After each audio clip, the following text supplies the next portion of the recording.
guys, Nate Johnson here. One of the things that people have been asking about on the private Facebook group is asking me to do editing sessions showing kind of my full process inside of Lightroom with Negative Lab Pro with different film stocks and different cameras. And so today I wanted to show you a roll of film I just developed that's a Portra 400. This is one of my all-time favorite films. I feel like it does just so well in so many situations. It's really versatile. It's got this great warmth to it. And I'm going to show you how to bring that out inside of Lightroom with Negative Lab Pro. I was also, just in case you're wondering, I was shooting this with a new camera I just picked up. It's a Contax G1. It's a really fun little camera. It's got an unbelievable 28mm lens on it that I just love the results I'm getting from it. Unfortunately, the viewfinder, you won't be able to see it, but the viewfinder is, there's something kind of wrong, so you can hear something kind of jiggling around inside of it. So I couldn't really see what I was shooting very well.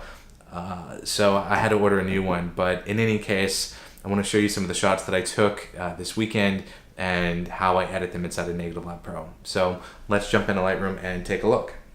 So I've already scanned all of my images using the method that I show in another video. If you haven't seen that yet, you can pop over and check that out. And I've just selected a couple of my favorites from here to go ahead and start editing. So of course, the first thing that we'll do is we'll just come in here and we'll sample off the mask and we will crop it so that only the exposed film part is showing. So I'm not gonna bore you showing you all of these, but you can basically just take that once you've done it, sync settings, select everything, click synchronize, and that should be good. I'll usually just maybe double check to make sure that that the crop is cropped enough so that none of the edges or anything is showing, and it looks like it did a pretty good job.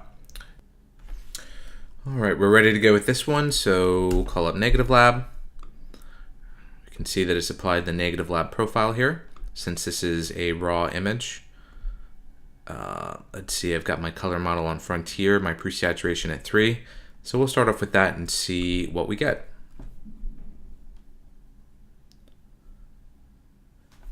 Okay, great. So this is a pretty accurate representation of the scene as I remember it. It was pretty warm, a lot of sunlight, a lot of yellows in the scene. And the only thing is I probably want this to be have a little bit more pop to it. Right now it feels a little bit flat, and if you were started with something like linear, it would be even flatter. So what I'm going to do is I'm going to start off with all hard, and this to me is going to be a better representation of what you would get if you were using something like a Frontier scanner. Now, not everybody likes a lot of contrast in their images, but for this image, I feel like it does pretty well. And in fact, I may even push it up a little bit. I'll take down the darks, maybe take down the black point a little bit to get, you can kind of see on the histogram here, what happens as I do that. It just is moving the whole thing down. So I'm getting richer blacks in it as opposed to kind of faded blacks. And we'll just try auto color and see what happens. And in this case, auto color kind of does the opposite of what we want it to do. The reason for that is that auto color is looking at this scene and it's saying, hey, there's lots of yellow in here.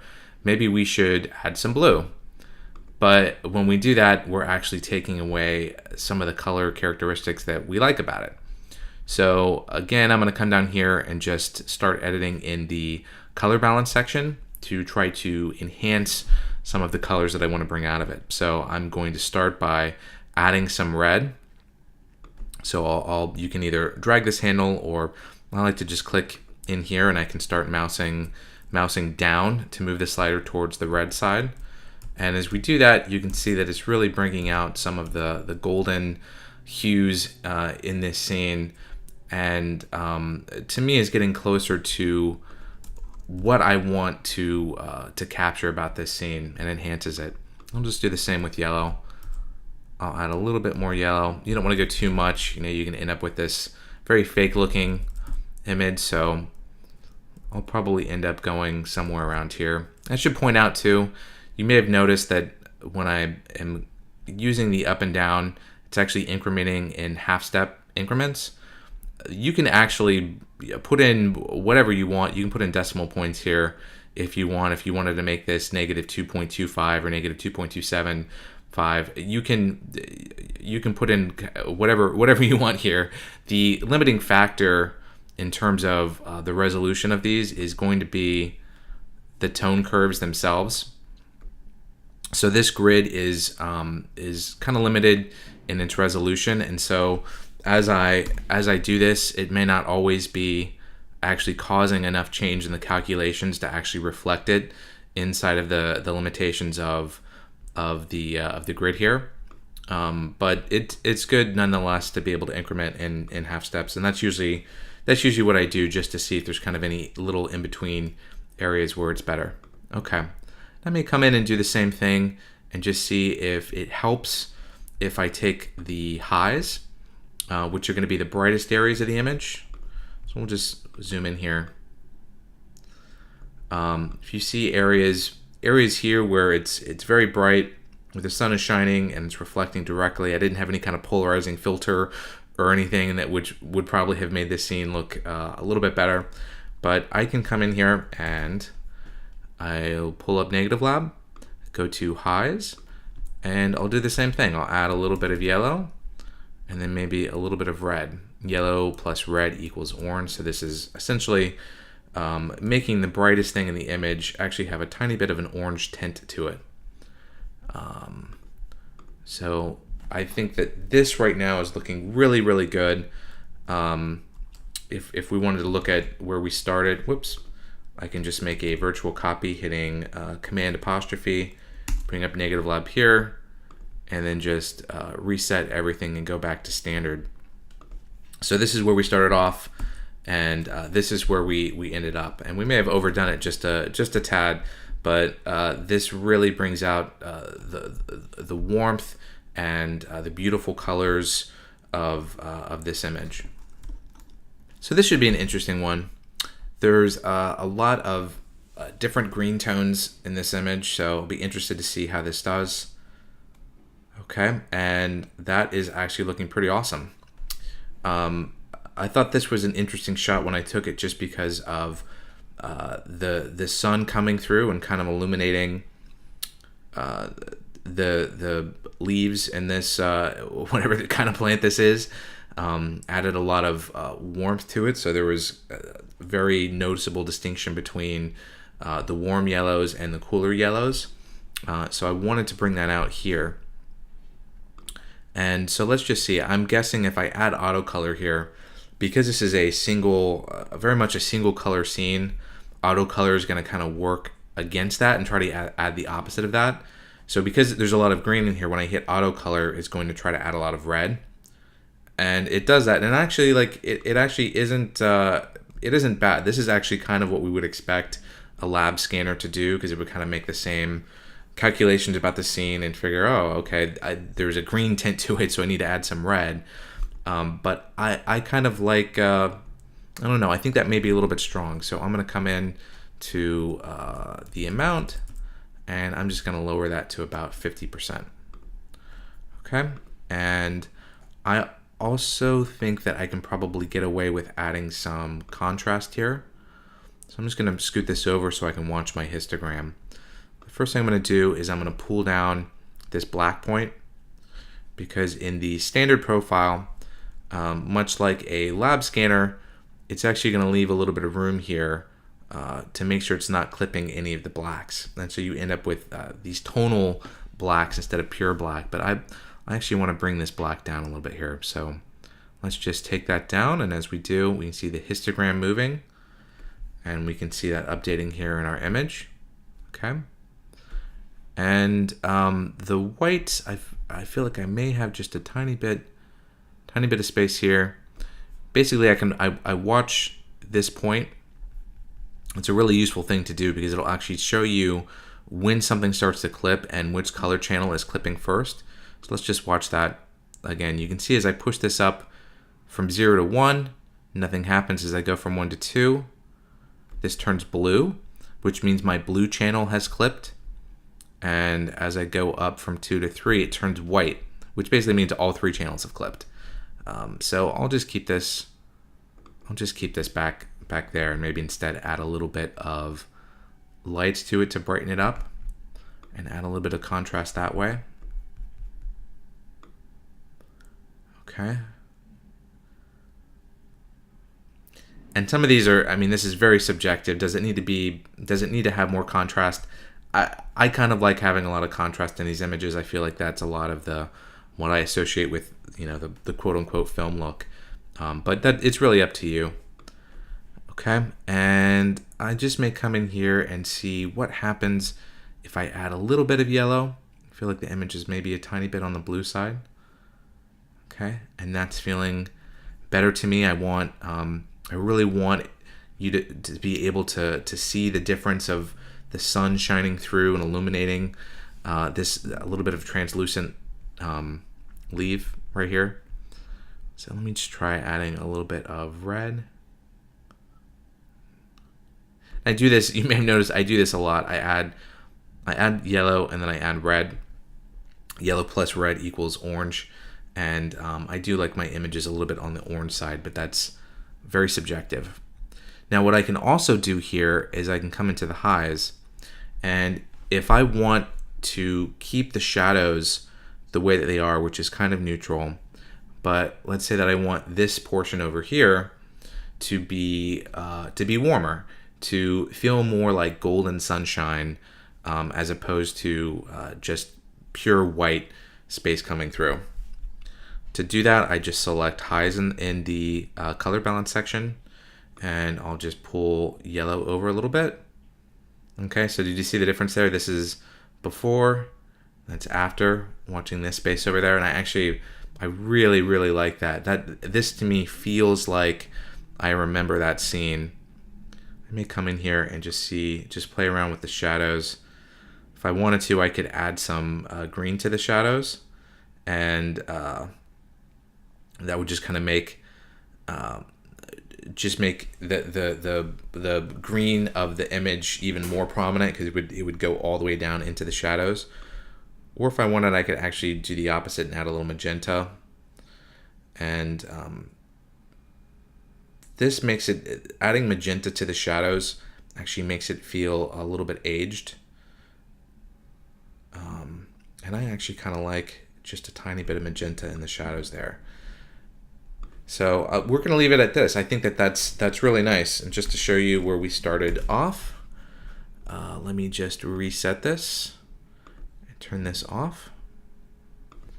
So we started off here, and this was the image that we ended up with. So this to me just captures a lot more of what I thought was interesting about the scene, which is the golden sunshine coming through and illuminating these leaves right here. All right, so let's pull up Negative Lab, and we'll hit convert. See what we get. Okay, so this scene is showing up a lot brighter than I remember it in my mind as I took it. And I think it's probably because the exposure, the auto exposure of the G1 has kind of metered for the shadows here, and so it's rendering it a lot brighter than I remember it. The other reason that it could be brighter is simply because of the way that the tone profiles are set up, and most of these tone profiles are actually calibrated off of lab scanners, which tend to be a little bit bright, a little bit on the brighter side. So if I want a very neutral starting place that has kind of normalized brightness levels, I would choose linear plus gamma. So I'll go ahead and start there.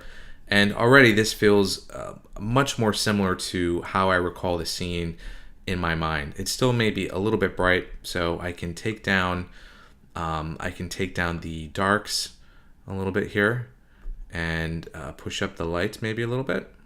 Maybe take down the blacks. Okay, and from a tonal perspective now, this is much closer to what I remember it. So let's try to correct the color balance now. If I hit auto color, I actually really like what auto color is doing here. There's a lot of stuff going on in this scene, and that there's a lot of different colors and a lot of different tones, and that's usually when auto color works best because it has more to work with. So I feel like auto color at 100 is actually just about perfect here. I'm not even going to change anything else here. I think that's just about how I remember it and what I want this to look like. And the other thing I'll do, if I zoom up here to get to 100% and give it a second to render properly, okay, I'll pull this back up, and I'm going to set the sharpening profile here to scanner, and that will just make the grain pop out a little bit more and the details pop out a little bit more. Well, maybe I can zoom in just a tiny bit more to show you. Whoops, that's maybe too much. We'll go back to 1:1.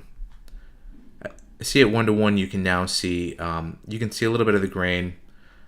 You've got a little bit more texture on things, and the part of the way that it does this is it turns off all the noise reduction. The color noise reduction will actually remove some of the grain, as will the luminance noise reduction. So I've taken those down in that setting, and also have specific settings in the sharpening here to make this feel a little bit more raw, a little bit more like what you would expect to get from directly out of a film scanner. Now, if you took this with the scanner, if this weren't from a DSLR, if this were from a say an Epson V600 or an equivalent scanner, these settings may not be right. So fool around with them. Come in after you do it. You can obviously come in and update them even further inside of the detail panel. But that to me is looking about right. So this one I know is going to be a tricky one, just because I'm shooting kind of a very difficult scene. I'm shooting directly into the sun, and I've kind of missed focus here a little bit on my camera. My viewfinder is broken on my G1. Actually, I had to order a new one. But in any case, this is a tricky scene, and if we just kind of look up closer at this, you can see that the auto exposure meter on the G1 has kind of read for the shadows. So we've got a lot of good detail still in these shadows and in the highlights, which just really shows you how much latitude you have with Portra 400. But the image itself doesn't look great. It's not very interesting yet. And so I'm going to kind of start from a super neutral starting place and just rebuild from there. So I'm going to choose linear plus gamma. And this is going to be linear in the sense that it's not adding any contrast, and gamma, it's adding gamma correction. Okay, so you'll see it get considerably darker. This is technically more correct. It doesn't always look right, but this is technically more correct to the scene. So let's see what we can do with this here. I'm going to try to bring back some of those lights. I want the highlights to be popping a little bit. And we'll actually also bring back some of the darks right here. Okay, we'll try auto color, and in this case it makes it worse. Not to worry. We'll just come down here and add to taste. So I'll add a little bit of yellow and a little bit of red. Let's see, somewhere right around there should be okay. All right, and that's actually looking not bad. If we look back at this histogram, we've got a great histogram going on. I can maybe push those midtones just a tiny bit. Okay, and the thing that's bothering me now about this is that I feel like it's not representing the saturation that I want it to. And what I'm going to do in this situation is I'm just going to hit unconvert, change the presaturation to high, and hit convert again. And this should render us a more saturated scene. There we go. that also has been color balanced.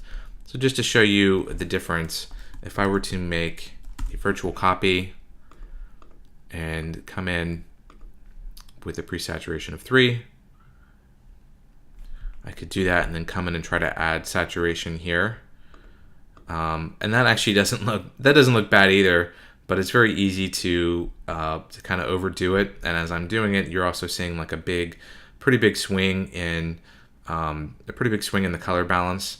And you see as I bring the saturation down, it starts to get warmer. As I bring the saturation up, it starts to get cooler, and you get kind of these atomic hues in the red and the greens. And so we just get better natural saturation doing it the method that I just showed you, and unconverting and then changing the pre-saturation level. And this is actually, having the pre-saturation on high is actually equivalent to not changing the saturation during conversion. With the other pre-saturation levels, I'm actually taking down saturation in a very specific way to offset for the fact that there's no such thing as a pure luminosity adjustment in the histogram. Anyway, you don't need to know that, but just for fun, if you want to increase the saturation and do it in a way that's natural, do what I just did and hit unconvert, and you can change the pre-saturation and try again. So just to show you where we started and where we ended up, we started out with an image like this, and we ended here. And this is much more representative of how the scene occurred to me as I was taking it in the feel that I wanted to capture. Some of the warmth and golden sunlight coming through, a lot of saturation in both the reds and the greens. All right, so let's call up Negative Lab Pro, and we'll hit convert and see what we get. Okay, so this is pretty good off the bat. I find that it may be a little bit bright, so I'll come in here and maybe try taking down the midtones just a little bit, and then let's see, maybe I'll pop the lights a little bit to get that contrast. Maybe bring up the darks just a tiny bit, something like that. Okay, and let's just check auto color here. So auto color here is seeing that there's a lot of green and blue in this scene, and so it's adding yellow and red. And I'm just going to do that here manually, so that I can adjust it a little bit better. So you can see as I add a little bit of red, the scene gets warmer. The blue sky becomes less cyan and a little bit closer to what we would expect the blue sky to look like. Maybe come in and add a little bit of yellow to warm it up as well. And let's just see. Let me just take down blacks and add a little bit more in the darks there. Okay, something like that looks about right. What else do I want to do here? Maybe I'll come into the shadows and I can warm up the shadows a little bit just to make it more even. Okay, and something like that looks about right. Now, there's still a couple of problems I noticed with this. If you look at the sky up here, I think that this is probably a little bit of lens vignetting that's causing this, but I don't like how this portion of the sky you can see is a different shade and a little bit different hue. And so to correct for that, I'm just going to come over here and select the gradient filter, and we want this to become brighter to blend in with the rest of the sky.